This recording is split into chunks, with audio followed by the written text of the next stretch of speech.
because the rain was heavy we decided to stay inside នេះយើងគិតថាមួយណា independent មួយណា dependent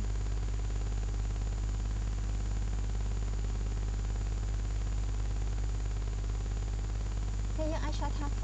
first one second one ក៏បានដែរបើចាំទៅសេវែងឡាយឲ្យមើលអញ្ចឹងណាគេថា first clause or second clause ហើយបើសិនជាបាក់សេវែងទេដាក់កាត់ក៏បានដែរ IC ឬក៏ DC yes ហ្នឹងហើយ first one DC ត្រូវហើយវាគឺជា dependent clause អញ្ចឹងដើម្បីឲ្យស្រួលឆ highlight ហ្មងទៅអ្វីដែលឆដាក់ bold ហ្នឹងគឺវាគឺជា DC ហើយអាណាដែលឆដាក់គឺវាគឺជា IC ឬក៏ independent clause អូខេទី2 She finished her report and then she went home tricky ក៏គឺយើងគិតថាមាន dependent clause ឬក៏អត់មានទេបើអត់មានតែថាអត់មានសំទៅក៏បានដែរបើមាន I'm curious to see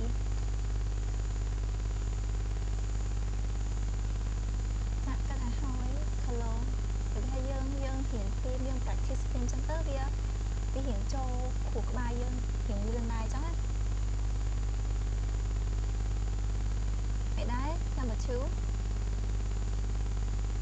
yes both of them ហ្នឹងហើយ both of them គឺ IC ឬក៏ independent clause ទាំងពីរហ្នឹងឃើញវាមានភ្ជាប់ coordinating conjunction នេះ and ទាំងពីរហ្នឹង IC ទាំងពីរ yes correct number 3 the computer that I bought last week already needs repairs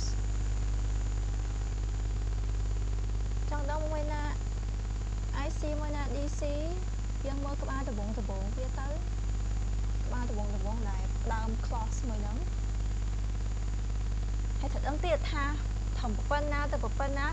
គឺជា clause មួយប៉ុណ្ណាទៅប៉ុណ្ណាគឺជា clause មួយទៀតចាំតិចនៃ clause ត្រូវមាន subject and verb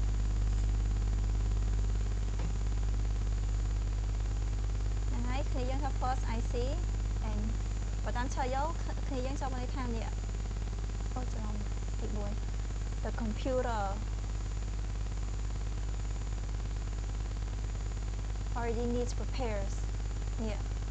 អាហ្នឹងគ្នាយើងចង់សម្ដៅលើថាអាហ្នឹងទី1ហ្នឹងឯងនេះ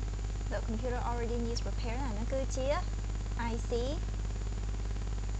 ប៉ុណ្ណឹងវាគឺជា clause មួយហើយ another clause ឬក៏យើងហ្នឹង another clause របស់យើងហ្នឹងនេះ last week ហ្នឹងគឺជា DC មាន subject មាន verb ហើយនេះ IC របស់វាអានេះ subject ហើយអានេះ verb clause ស្ថិតនៅចំកណ្ដាលចំហ្មងកណ្ដាលគេចំហ្មង number 4 although the movie was long it was very entertaining ន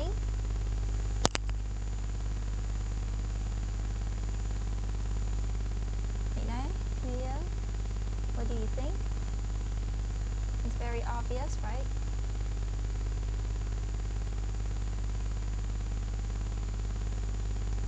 យើងបើចេះឬ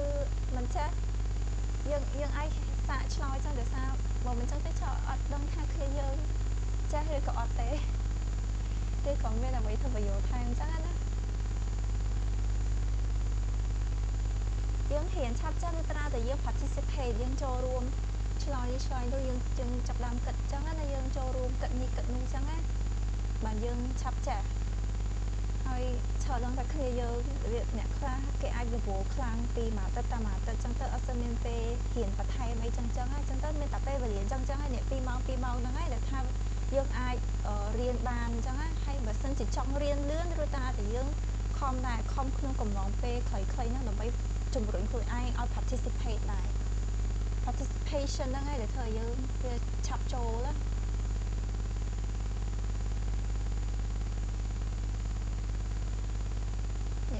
ទី4ហើយឆ្លើយចុះ first one ហ្នឹង DC អានេះបាន IC ចឹង number 5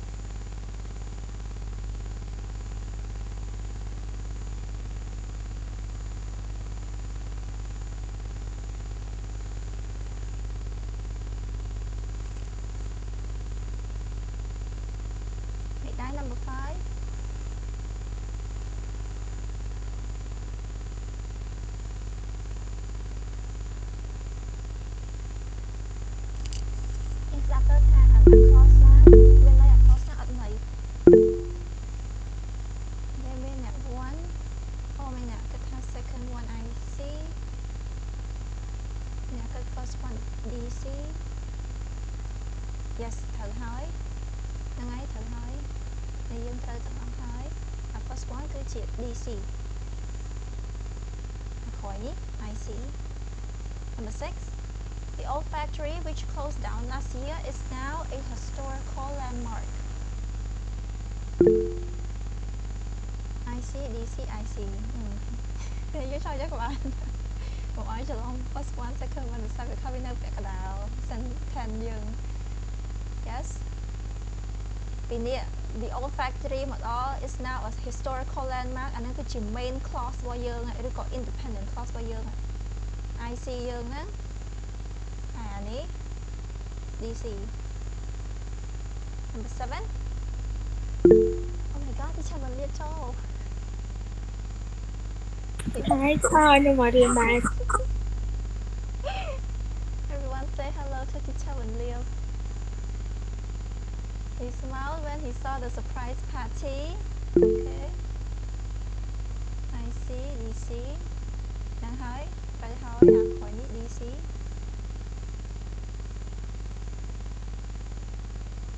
Number 8. I will bring dessert, but you must bring the drinks. What do you think?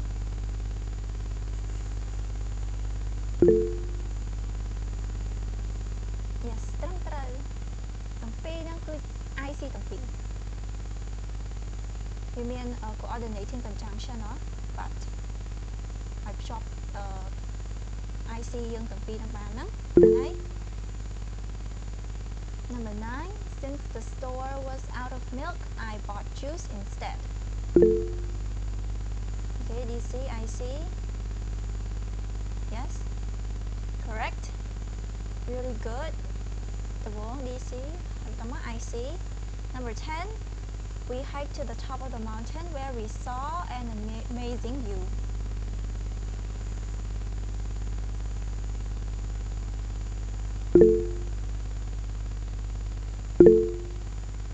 yes IC DC ត្រឹមត្រូវ this one is IC and this one is DC well, good job everyone I hope that small exercise ហ្នឹងអាចជួយយើងចាប់ផ្ដើម apply ខ្លះៗណាថាដើម្បីកំណត់មួយណា independent មួយណា dependent clause អញ្ចឹងណាយើងចំណាំមើលបដាអញ្ចឹងណានៅហ្នឹងហើយវានៅមានច្រើនទៀតតែចង់ឲ្យយើង small exercise ហ្នឹងចាំឈរដាក់ឲ្យច្រើន homework ឲ្យ okay បន្ទាប់ពីយើងរៀនពី independent clause ហើយ dependent clause ហើយយើងដឹងថាអូ clause មាន2 type ហើយឥឡូវយើងមក focus ទៅលើ dependent clause ឬក៏ DC ហ្នឹងហើយនៅក្នុង DC ឬក៏ dependent clause របស់យើងហ្នឹងណាគឺវាមាន3 ways ដែលថា dependent clause របស់យើងហ្នឹងអាច function បានអាចដើរតួបានណាដំបូងគឺ adjective clause ឬក៏ relative clause ដែលយើងធ្លាប់យល់ខ្លះធ្លាប់ដឹងខ្លះពីមុនមកស្រាប់ហើយចាំតែចាំឈរប្រយោគថែមទៀតហើយយើងមាន noun clause វាអាចដើរតួជា noun clause បានហើយចុងក្រោយវាអាចដើរតួជា adverbial clause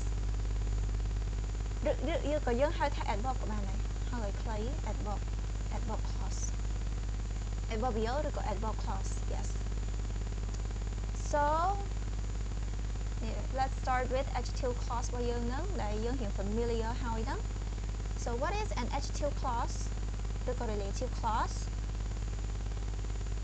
so a relative clause ឬក៏ adjective clause ហ្នឹង is a type of dependent clause ហ្នឹងហើយ is a type of dependent clause ហ្នឹង that functions ឬក៏ act ឬក៏ដើរតួអញ្ចឹងណា as an adjective in a sentence to give more information about a noun ឬក៏ pronoun អញ្ចឹងឲ្យសាមញ្ញគឺថា relative clause នោះគឺវាដើរតួដូចជា adjective អញ្ចឹងដូច adjective ធម្មតាអញ្ចឹងហើយយើងដឹងស្រាប់ហើយគឺ adjective វាដើរតួឲ្យអី describe ឬក៏ modify ឲ្យ noun ឬក៏ pronoun យើងអញ្ចឹងអានេះគ្មានអីខុសគ្នាទេព្រោះវាគឺជា clause ព្រោះវាជាប្រភេទ clause វាដើរតួដូចគ្នាទេវាដើរតួ as an adjective ហ្នឹងហើយហើយដូចយើងធ្លាប់ឃើញពីមុនមកអញ្ចឹងគឺវាប្រើប្រាស់relative pronoun នៅពីខាងមុខវាមានដូចជា who that which whom whose where when ហើយ etc ទៅតាមហ្នឹងវាមានថែមពីហ្នឹងទៀតតែchờឲ្យ example ខ្លះៗឲ្យយើងមើលសិនហ្នឹងហើយ and let's look at the example so ឧទាហរណ៍ the woman who lives next door is my neighbor who lives next door is my neighbor ឥឡូវឈរតែម្ដងទៀតចង់ដឹងថាគ្នាយើងស្គាល់អាណា IC ឬក៏ DC នៅក្នុងហ្នឹងមួយណា IC មួយណា DC ក្នុងហ្នឹង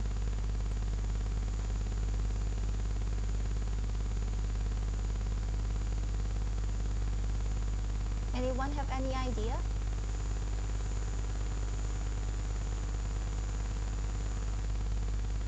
ក្នុង sentence មួយវាតែងតែមាន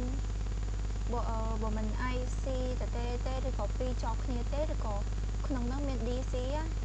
ហើយក៏មានភ្ជាប់ជាមួយនឹង IC ដែរចង់បញ្ជាក់ថានិយាយម្ដងទៀតក្នុងមួយ sentence មិនអាចមានតែDC តែឯងបានទេមិនអាចមាន dependent clause តែឯងឈរដោយឯងបានទេគឺវាត្រូវតែមានអីគេ independent clause ចំណាំណាត្រូវតែមាន independent clause អត់ត្រូវមានdependent clause ឈរតែឯងក្នុងមួយ sentence ទេបើមិនចឹងទេគឺស្ដាប់អត់យល់ទេនេះ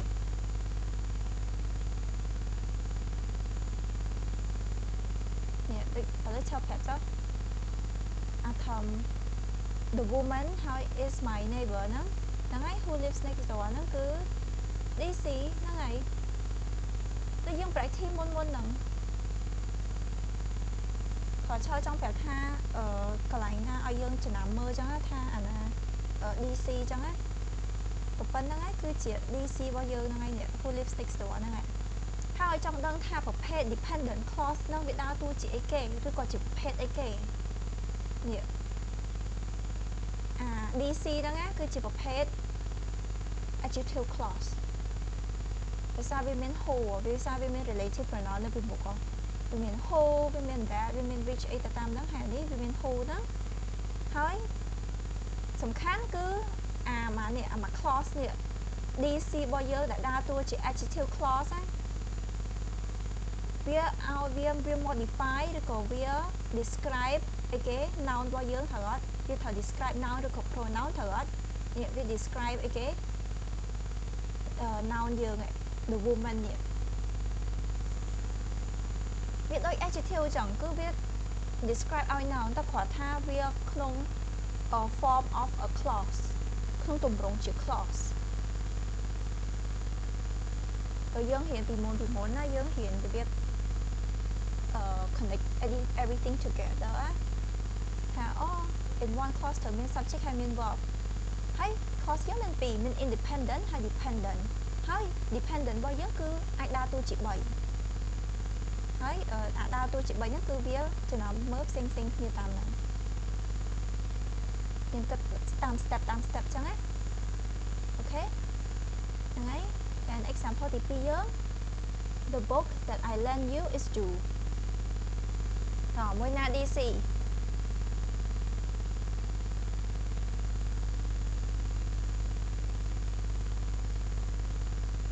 ហ្នឹងហើយ the book is due is IC ហ្នឹងហើយ independent clause ត្រឹមត្រូវហើយអ្វីដែលនៅសល់គឺ that I lend you គឺជា DC របស់យើងហ្នឹងហើយនេះវា adjective clause ឃើញវាមាន that នៅពីមុខវាមាន relative pronoun នៅពីមុខហ្នឹងហើយមកនេះមក clause នេះមកប៉ុណ្្នឹងវា describe ឲ្យ noun យើង book អញ្ចឹងគេសួរ book ប្រភេទ book អីគេ book ប្រភេទអីគេ ពុកប្រភេទពុកដែលថាខ្ញុំឲ្យអ្នកឯងខ្ចីហ្នឹងគឺវាដល់ពេលដែលត្រូវនេះហើយវាត្រូវយូរហើយ Number 3 my classmate whose name I can remember is getting married soon nàoមួយណា DC មួយណា IC ហ្នឹងហើយ my classmate is getting married soon ហ្នឹងអាហ្នឹងគឺជា IC yes very good ហើយwhose name I can remember ហ្នឹងហើយនៅសល់ហ្នឹងគឺជា DC ដូចគ្នាទេវាមាន relative pronoun នៅពីមុខ yes ហើយគឺមកទាំងពេញហ្នឹងគឺវា describe ឬក៏ modify the noun my classmate វាបញ្ជាក់ន័យឲ្យ noun my classmate ទី4 The person whom I spoke to was very helpful ណាមួយណា DC មួយណា IC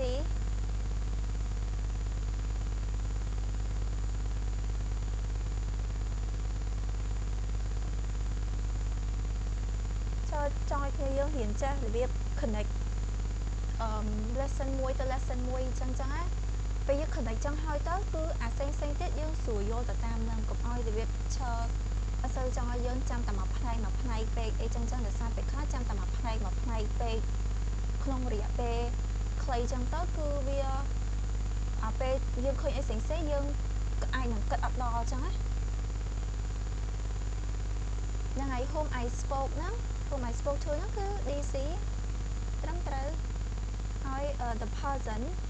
was very helpful គឺ IC independent clause and again វាមាន relative pronoun ហើយគឺមក clause ហ្នឹងគឺវាបញ្ជាក់ន័យឲ្យ noun យើង the person okay so far so good មានចម្ងល់អីអត់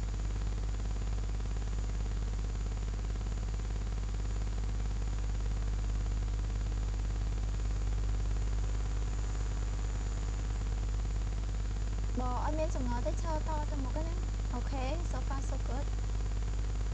ឈើ believe ថា you all can understand it very fast និយាយថាបើយើងខំរៀនកាត់ចាប់ពីបដាទៅឥឡូវចឹងណាតិចតួចយូរទៅគឺយើងចាប់ដើម piece together grammar ហ្នឹងមួយគ្នាដោយឯងតាមហ្នឹងចឹងណាគឺស្រួលតាមហ្នឹងណា What's the difference between relative pronoun and relative ខុសគ្នានៃ relative pronoun ហើយ relative clause មែន relative pronoun របស់យើងគឺនេះពពួកនេះដែលថាដាក់នៅពីមុខកន្លែងយើងដាក់នៅពីមុខហ្នឹងអាហ្នឹងគឺជា relative pronoun ទៅពេល relative clause វាគឺជាប្រភេទ clause ជាប្រភេទ clause ដែលស្ថិតនៅក្នុង dependent clause ហើយយើងដឹងហើយតា clause យើងវាតែងតែមាន subject ហើយ verb at least subject ហើយនិង verb អញ្ចឹងនេះគាត់ថាឥឡូវចំណាំចេះទៅ relative clause យើងគឺ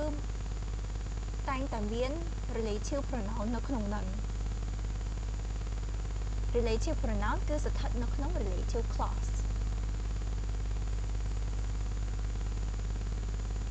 នេះ who that អីហ្នឹងrelative pronoun យើងហ្នឹងហើយមកពេញហ្នឹងគឺ relative clause relative pronoun ហ្នឹងឲ្យបង្កើតបានជា relative clause ហ្នឹងវាដាក់ថែមឲ្យយើងហ្នឹងអូខេ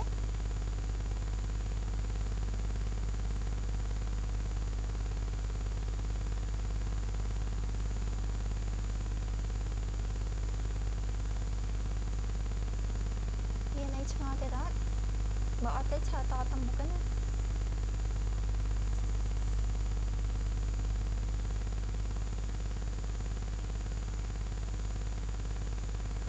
ទៅណា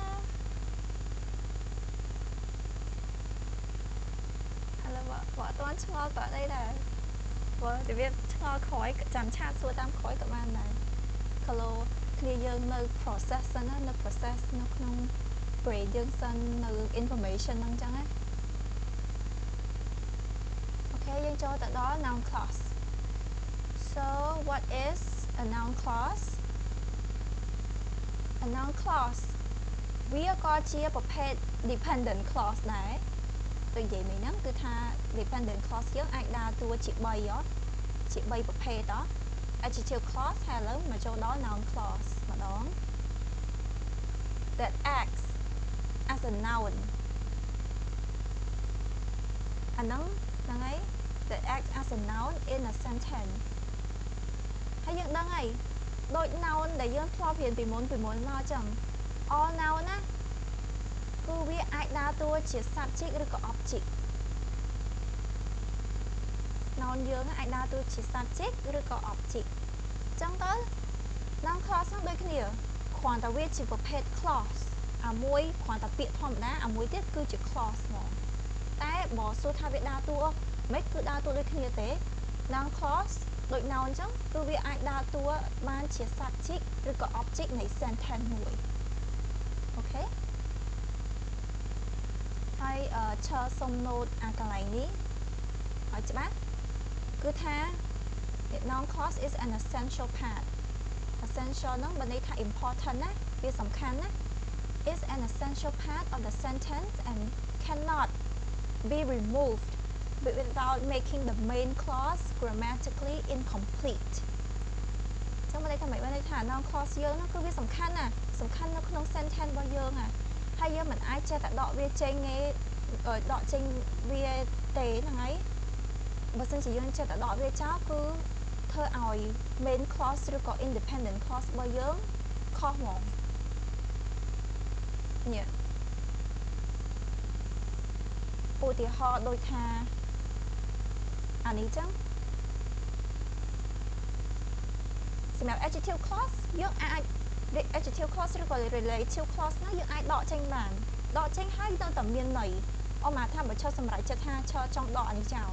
ដកអា adjective clause នេះចោល who lives next door ហ្នឹងឈរដកចោលទៅសល់អីគេ the woman is my neighbor ស្ដាប់ទៅវានៅតែយល់ត្រូវអត់វានៅតែមានន័យវានៅតែពេញលេញវានៅតែឈរឯករាជ្យបានដោយខ្លួនឯងណាវានៅតែត្រឹមត្រូវហ្នឹងបើយើងចង់ដកអាហ្នឹងចោលវានៅតែ grammatically correct ប៉ុន្តែ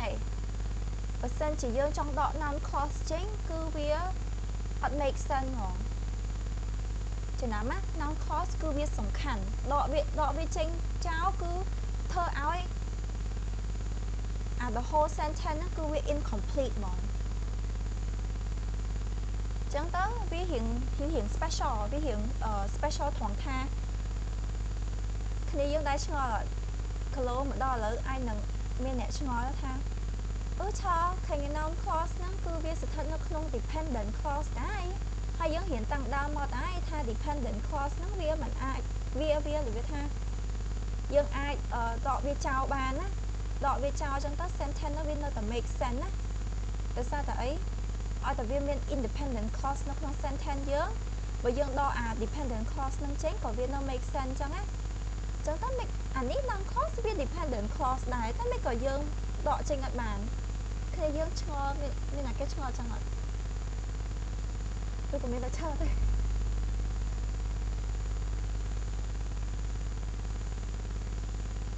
ឬក៏គ្នាយើងស្ដាប់តន់ណានិយាយទៅ noun clause ឬក៏វិញឬក៏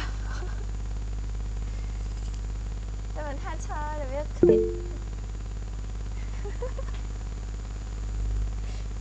វាថាចាំថាឈើជាមួយឈើថាឲ្យគ្នាយើងសាកវាថាប្រកាសអីមួយសិនហើយចាំចូលដល់មួយទៀតចឹងណាដើម្បីឲ្យ brain យើងវាស្រួល process ចឹងណាហើយនេះឈើពហិនបែបរៀងលឿនតិចដែរឈើរៀងអញនិយាយថាមិនពហិនតាម school ដែលថាគេនេះមួយពេកហ្មងឬក៏អីចឹងដោយសារថាឈើខ្លាចយើងអស់ពេលឥឡូវឈើចាប់ផ្ដើមឲ្យចេះវិញឥឡូវឈើសួរហ្មងចោះសួរឲ្យគ្នាយើងឆាប់យល់ហ្មងចោះ ឈើស៊ូថាចេះ dependent clause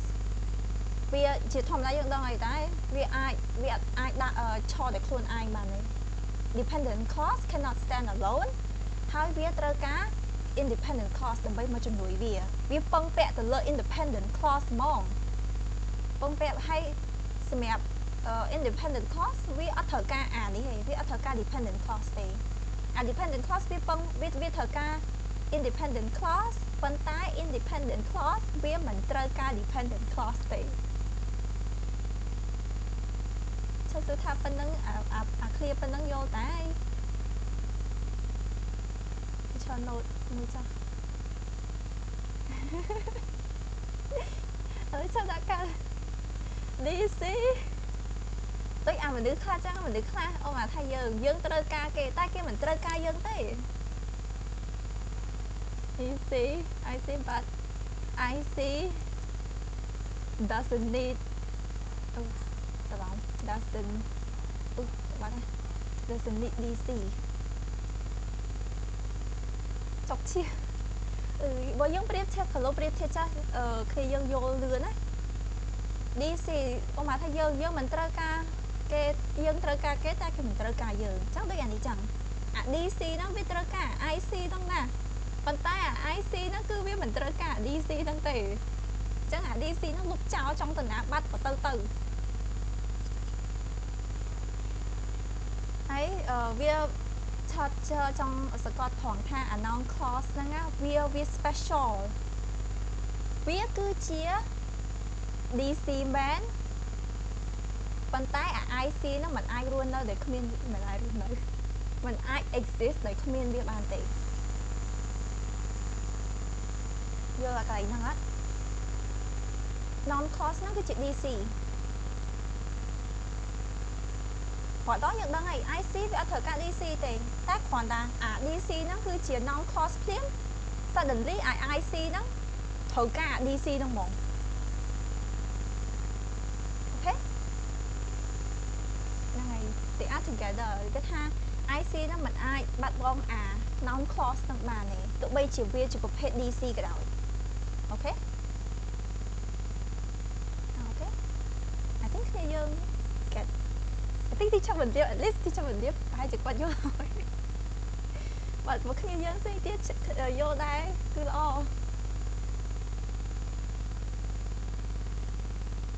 គឺយើងមើល example យើង What you said surprised me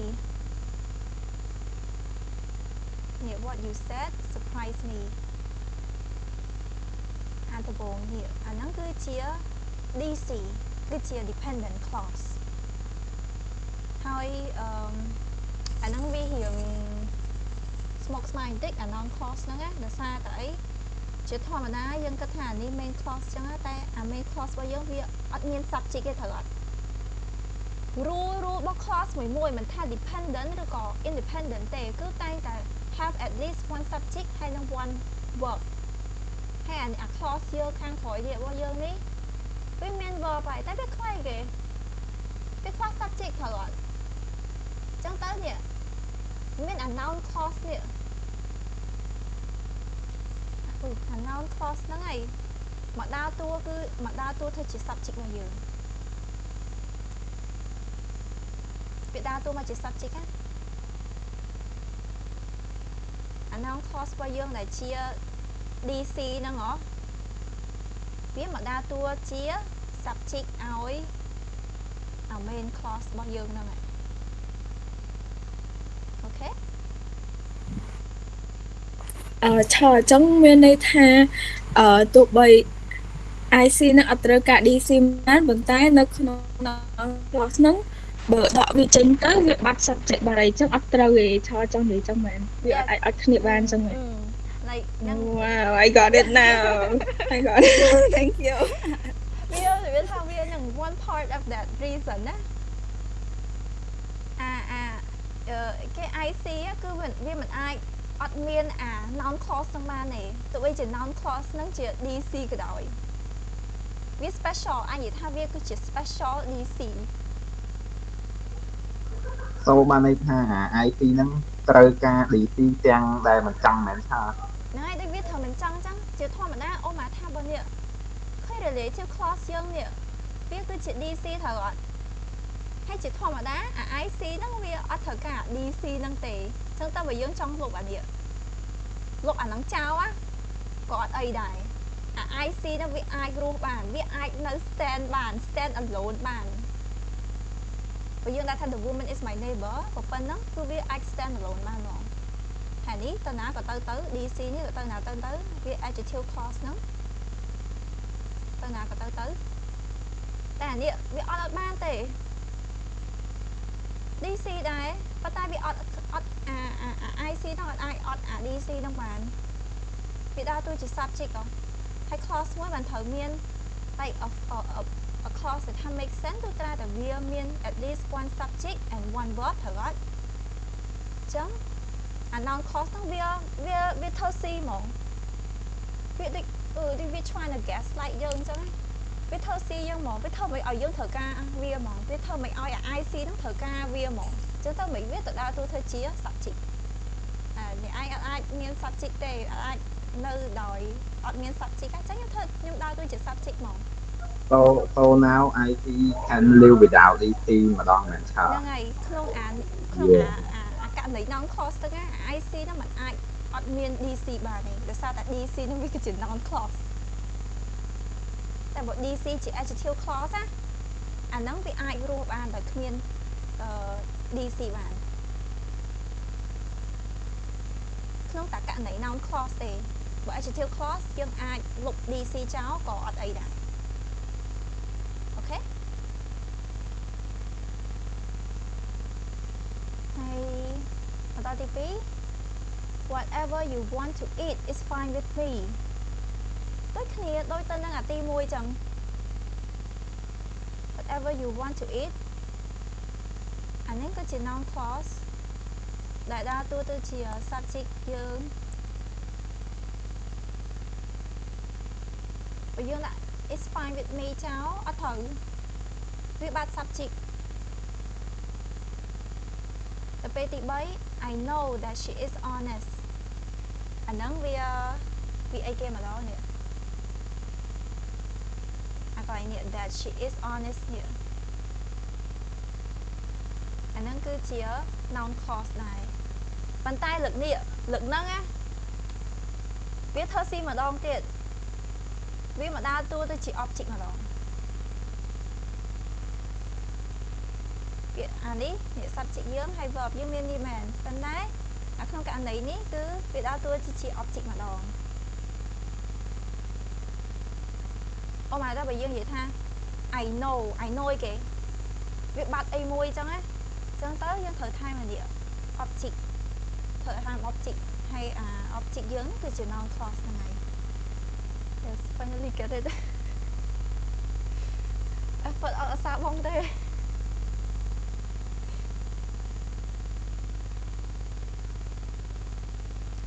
and maybe វាថា object ខ្លះគេអាចនឹងអត់វាថាគេអត់សូវ need វាឬក៏អីចឹងតែក្នុងករណីនេះគឺគាត់ចង់បញ្ជាក់ថាអា noun clause ហ្នឹងវាអាចដើរតួគឺជា object ដូចយើងនិយាយមិញថា noun clause អាចដើរតួបើមិនជា subject ទេក៏ជា object ហើយលើកនេះគឺវាមកសម្រាប់ចិត្តធ្វើជា object ម្ដងអូខេទៅពេល number 4 Mary always asks why I live so far from the city ដូចគ្នាទេដូចទី3ដែរទេគឺធំ why នេះមកវាគឺជា DC ដែលជាប្រភេទ noun clause ដែរនេះយកពេលចឹងទៅមកឆាប់យកអូអូខេ object គេ object ដែរដូចទី3ចឹងវាដើរទៅជា object អានេះ Mary នេះ subject as if verb ហើយនេះ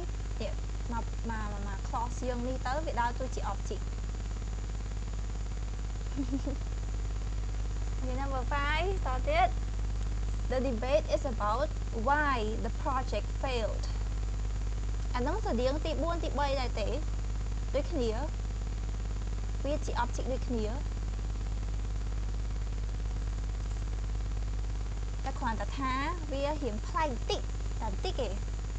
វារៀងបន្ថែមបន្តិចទេវាមាន prepositional នៅពីមុខ object ខ្លះវាមានnoun clause ខ្លះវាអាចដាក់វាដើរតួជា object ហើយវាមាន preposition នៅពីមុខណានៅពីមុខភ្ជាប់ណាអញ្ចឹងគេហៅថាobject object with preposition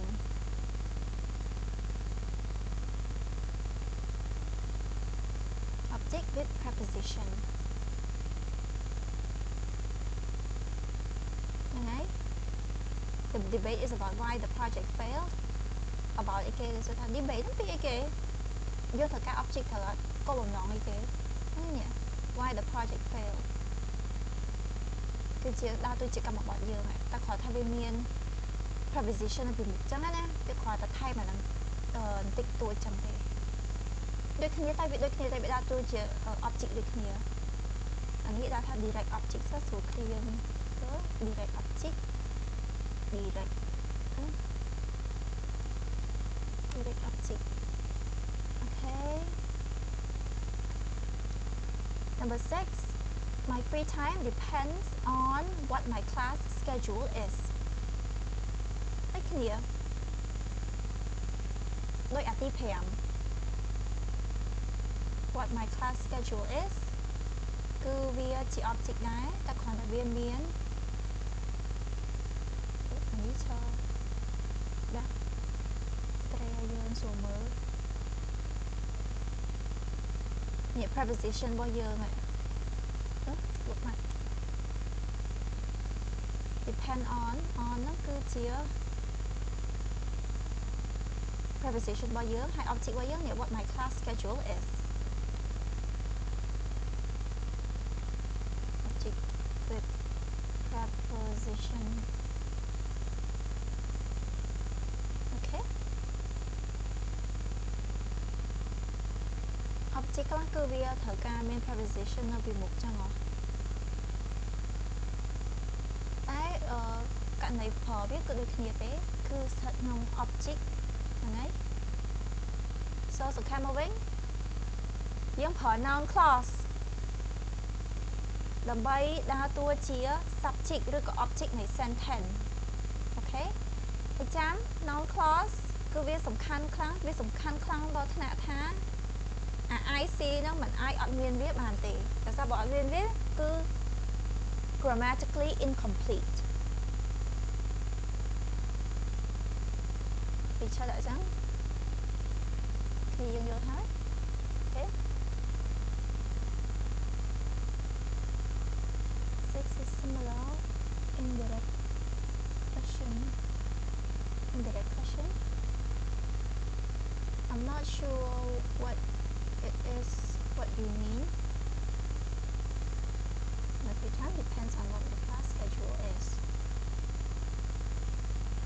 វាមិនមែនជាទម្រង់ question ហ្នឹង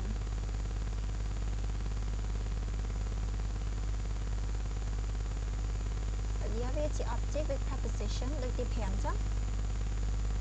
and noun clause យើងគឺ often វាជាទូទៅ introduced by ពាក្យនៅពីមុខវាដូចជាមាន that មាន what who whom whose which whether if why when where whoever តាមនឹងអញ្ចឹងទៅហ្នឹងហើយវាអត់ប្រកប 100% ថាវាមានអីគេថែមទៀតទេវានៅមានច្រើនទៀតតែនេះគឺជា some of the example some of the word ដែលថាអាចនឹងមានដែលយើងឃើញអាសាឃើញណា yes ហ្នឹងហើយ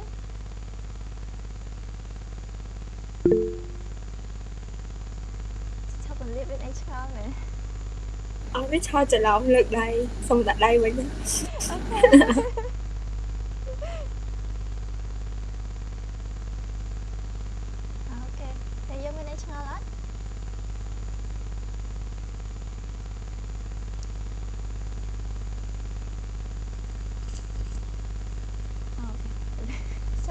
ដូចអត់ឆ្ងល់ទេ 100% អត់ឆ្ងល់ទេអូខេ Okay, so ឆតតទៅមុខណាឬក៏គ្នាយើងវាថា like វាអត់ចេះអត់មានអីឆ្ងល់ទេអត់ចេះវាឆ្ងល់កើតចឹង ស្ងាត់ចឹងចេះអស់ហើយឆើចេះអស់ហើយទៅ សង្ឃឹមចឹងចុះ ហ្នឹង I hope so យ៉ាងណា ចេះហើយ ទៅហើយទៅហ្នឹងហើយសិស្សយើងឆ្លាតណាស់ Okay, so យើងមកដល់ទី3ចុងក្រោយរបស់យើងឆ្ងល់ទាំងអស់ Oh my god មកឆ្ងល់ specific ហ្នឹងហើយឈរអាចបញ្យល់បានអញ្ចឹងបើឆ្ងល់ទាំងអស់ចាំពេលឈរបញ្យល់អានេះចប់ហើយចាំឈរបកមកក្រោយវិញដោយសារហ្នឹងហើយយើងតទៅមុខចឹងខ្ញុំចឹងទេបើហ្នឹងហើយដោយសារយើងជិតដល់ម៉ោងដែរឆើចង់ឲ្យគ្នាយើងនៅយូរទេព្រោះអ្នកខ្លះគេរវល់ adverbial clause Okay, so adverbial clause វាគឺជាប្រភេទ dependent clause ហ្នឹងហើយយើងរៀនមុនហ្នឹង that functions exactly like an adverb in a sentence. It modifies a verb, an adjective, or another verb or another adverb. ហ្នឹងហើយចឹងទៅវាហ្នឹងហើយវាដើរតួដូច adverb យើងចឹងហើយយើងដឹងហើយ adverb យើងជារាល់ដងគឺវាដើរវាជួយបញ្ជាក់ឬក៏ modify ឲ្យពពួក verb ពពួក adjective ឬក៏ adverb វាគ្នាឯង Yes ហើយនេះយើងចាំមើលចំណាំមើល an adverb clause ហ្នឹងណាគឺវា explain វាបកស្រាយ how when where why ឬក៏ to what extent ហ្នឹងគឺដល់កម្រិតណាឬក៏ under what condition ក្នុងករណីណាដែល main action of a sentence យើងហ្នឹងវាកើតឡើងយើងស្ដាប់ដំបូងប្រហែលជាអត់ទាន់សូវជ្រាបចូលណាចឹងទៅហ្នឹងហើយ that's the reason why I have ហ្នឹងហើយ example ឲ្យយើងមើលអូខេយើងមើល 9 example អត់អីទេ we will go through it together Number 1 He runs as though his life depended on it. Yeah. As though his life depended on it ហ្នឹងណាអាមកណ្ដាត់ហ្នឹងណាគឺជា DC dependent clause ហើយវាគឺជាពពួក adverbial clause ឬក៏ adverb clause ហ្នឹងដោយសារអីដោយសារវា explain ឲ្យ action យើងនេះឲ្យ action ឬក៏ verb run ហ្នឹងណា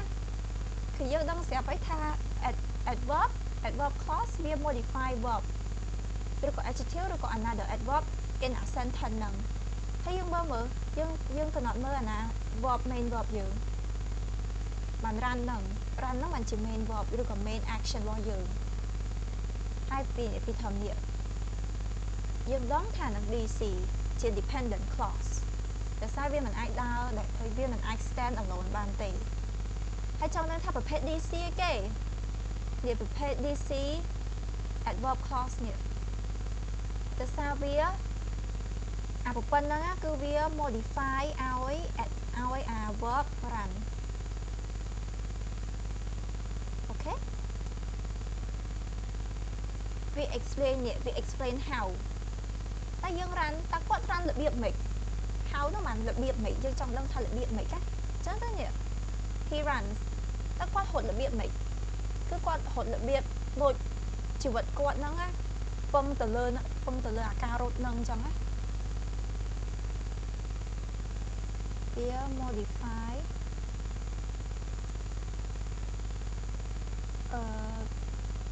the verb run ហើយវាក៏ explain how ដែរ how action ហ្នឹងវាធ្វើម៉េចអូខេ អានេះ verb យើងហើយនេះ adverb clause យើងគឺវា modify ឲ្យអា verb នេះ run នេះហើយវាស្ថិតនៅក្នុងអានេះអា how នេះក្នុងចំណោមហ្នឹង adverb clause វាអាច explain how a main action of the sentence ហ្នឹង happen របៀបនៃអា main action របស់អា sentence ហ្នឹងវាកើតឡើងរបៀបម៉េចគាត់រត់ប្រៀបធៀបដូចរបៀបដូចជីវិតគាត់ហ្នឹងពឹងទៅលើការរត់ហ្នឹងអញ្ចឹងហើយទី2 Bupa sings as if she were a professional singer មួយណា DC ទៅសួរមកគ្នាយើងចង់តែគ្នាយើងនៅចោលនៅអាច identify ថាមួយណា DC បានអត់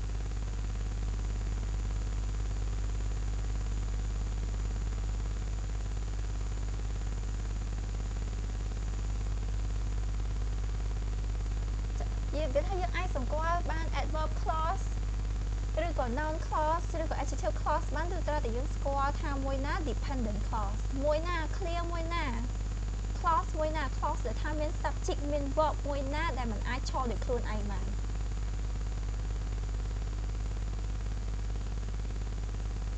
បើយើងមើលនេះ as if she were a professional singer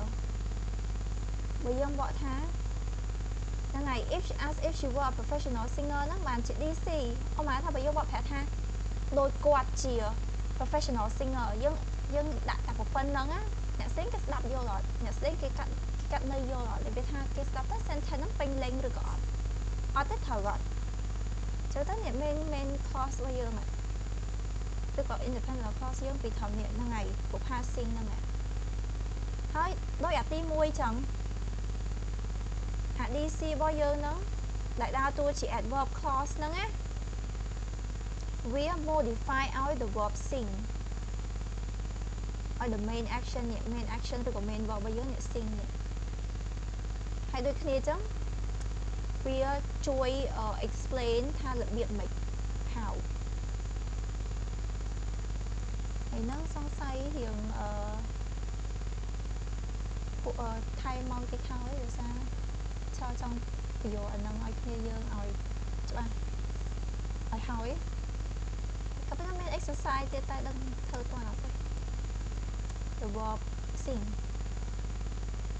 ហើយវា explain how តែគាត់គេស្គាល់គាត់ច្រៀងរបៀបម៉េចគាត់ច្រៀងរបៀបដូចគាត់ហ្នឹងជា professional singer អញ្ចឹងដូចជា professional អ្នកច្រៀងចម្រៀងអញ្ចឹងadverb clause ហ្នឹងម្ដងទៀតវាដើរតួជាវាអាចជួយ modify ឲ្យ verb adjective ឬក៏ adverb គ្នាឯងហ្នឹងតែក្នុងករណីនេះគឺវា modify ឲ្យ verb ហើយវាមានតួនាទីក្នុងការបកស្រាយឲ្យយើងថានិយាយបកស្រាយ how something happen ហ្នឹងហើយរបៀបម៉េចថា action ហ្នឹងគឺវា happen របៀបម៉េចថា noun clause ហ្នឹងវារៀងពិបាកយល់ចា adverb ហ្នឹងវាហៅតែវល់ទៀត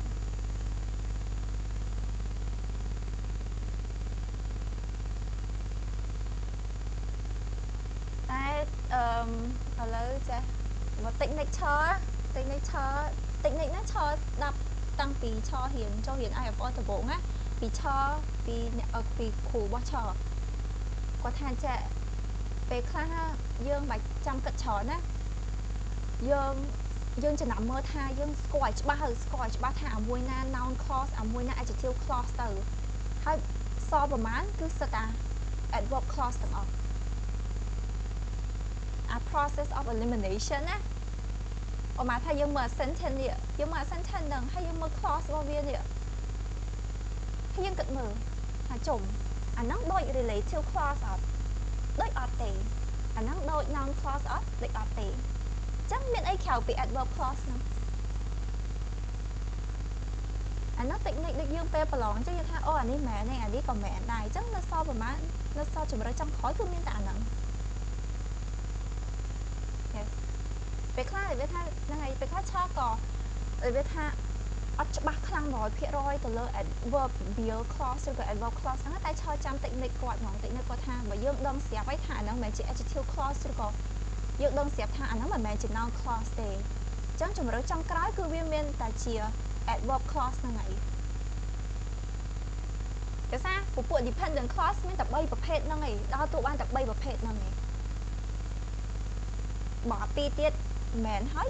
ចុងក្រោយគឺអាហ្នឹងឯង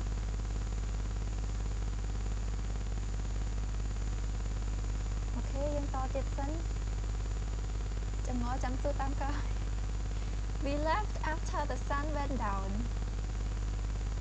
នេះមួយណា IC មួយណា DC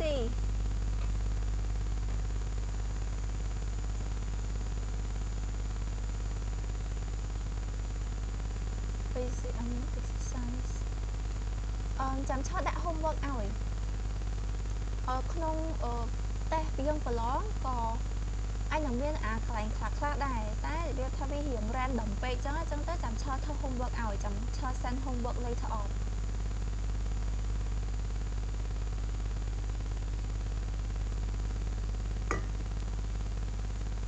okay so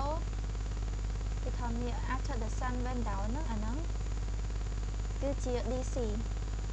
dependent clause ហើយវាគឺជា adverb clause ហ្នឹងហើយវានេះអាទី2នេះ adverb clause យើងក៏អាច explain when when something happen ដែរអញ្ចឹងនេះអាហ្នឹងវា explain we left គេថាគាត់ចេញទៅពេលណាគាត់ចេញទៅបន្ទាប់ពីព្រះអាទិត្យហ្នឹងបានលិចបាត់អញ្ចឹងវាបញ្ជាក់ឲ្យអី explain when an action happen action របស់គាត់ហ្នឹង happen ពេលណានៅពេលដែលថា the sun went down ហើយ when ហ្នឹងគឺតាក់ទងជាមួយនឹង time មួយពេលវេលាហ្នឹងហើយ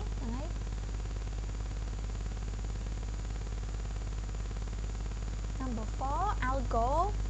where my friends go អាហ្នឹងវាចូលទៅដល់នេះ where adverb clause ហ្នឹងក៏អាចប្រាប់ពីថាអា action ហ្នឹងវាកើតឡើងនៅកន្លែងណា I'll go where my friends go dependent clause ហើយវាគឺជា adverb clause because will explain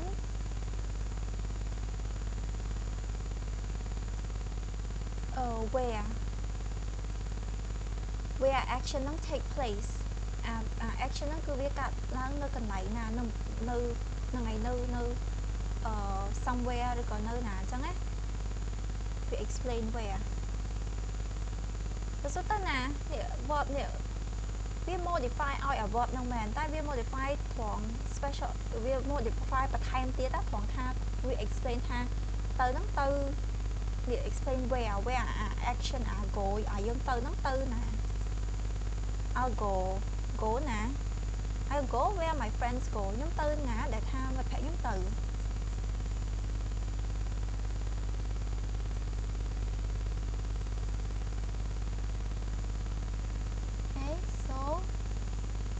Number 5 Lisa was late because her car broke down អាហ្នឹងវាចូលទៅដល់ reason ណានេះ explain why something happened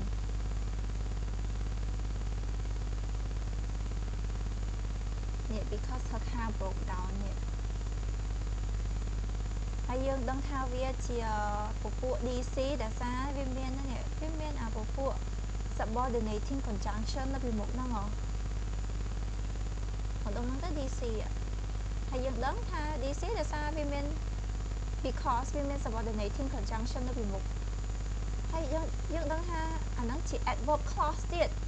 ប្រភេទ adverb clause ទៀតដែលសារតែវាអី we explain why something happen why action ហ្នឹងវាកើតឡើងថាគាត់នេះ Lisa ហ្នឹង late ដោយសារអី late មូលហេតុនេះ why មូលហេតុដោយសារតែcarគាត់ broke down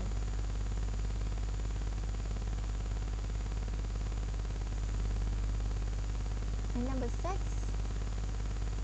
she left as he was feeling sick he left as he was feeling sick នេះ as he was feeling sick អានឹងដូចគ្នា will explain why ជា DC ដូចគ្នាហើយវាប្រាប់យើងហេតុថីបានអា action ហ្នឹងវាកើតឡើងគាត់ចេញទៅដោយសារតែគាត់ទៅបាត់ដោយសារតែគាត់ឈឺ as he was feeling sick តែទី5ហ្នឹងទេគេ explain why an action នេះ action របស់យើងហ្នឹង was late left go left អីហ្នឹងស្ដា action របស់យើងហ្នឹង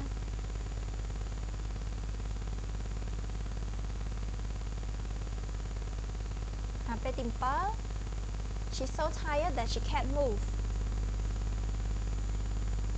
នេះ that she can't move ហ្នឹងដែលគាត់មិនអាចកម្រើកបានហ្នឹងអាហ្នឹង DC ហើយចង់ដឹងថា DC ប្រភេទអីគេនៅតែ adverb clause ដដែលហ្នឹងដោយសារអីដោយសារ adverb clause នេះវាជួយ explain ថាគាត់នឹងហត់នេះហត់តែហត់ដល់កម្រិតណានេះ adverb clause explains to what extent ណាដល់កម្រិតណាដែលអា main action ហ្នឹងវា happen អញ្ចឹងនេះគាត់ហត់ដល់កម្រិតណាហត់ដល់ថ្នាក់គាត់កម្រើកលេងកើតឯហ្នឹង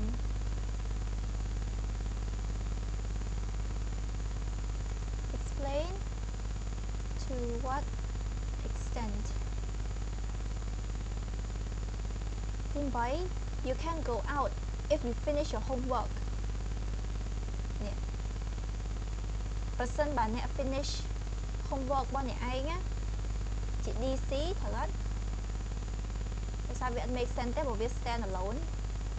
ហើយចង់ដឹងថាប្រភេទ DC គេ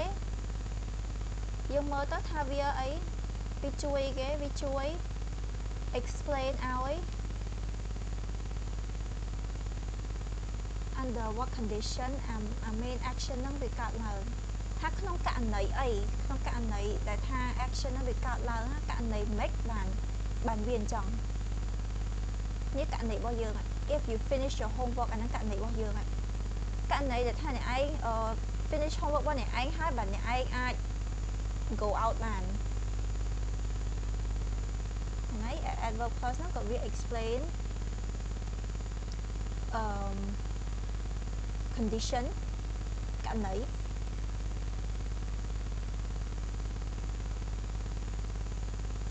ចុងក្រោយ unless it rains we'll have a picnic អានោះដូចគ្នាករណីដូចគ្នា unless it rains ហ្នឹងអាហ្នឹងជាករណីរបស់យើងជា DC ហ្នឹងហើយវាដើរតួម្នាក់ឯងអត់បានទេ unless it rains we'll have a picnic បើសិនជាវាអត់ភ្លៀងទេ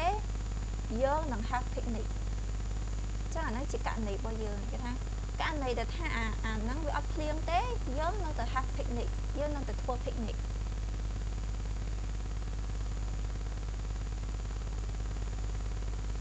display condition ណាហើយនេះ adverb clauses are introduced ឬក៏វាផ្ដើមជាមួយនឹងវាហ្នឹងហើយផ្ដើមជាមួយនឹងពពួក subordinating conjunction នេះ subordinating conjunction ហ្នឹងហើយវា include ដូចជា because since although though if unless when where before after while as so that in order that អីហ្នឹងវាមានច្រើនទៀតហើយពពួក subordinating conjunction ហ្នឹងហើយដែលវាជួយផ្ដើមឲ្យ explain how when where why to what extent or under what condition main action របស់យើងហ្នឹងវា happen ឬក៏ sentence យើង happen ដោយរបៀបម៉េច អូខេមិនដែរ adverb clause ហ្នឹងវារៀងយ៉ាវរៀងស្មុគស្មាញជាង noun clause ហើយក៏ជាង adjective clause ទៀតតែបើ technique របស់ឈរបើសិនជាយើងស្គាល់ច្បាស់ថាអាណា noun clause អាណា adjective clause ហើយអក្សរផ្សេងទៀតបាច់ចាំក៏ច្រើនក៏បានដែរគឺជា adverb clause you do a process of elimination ណា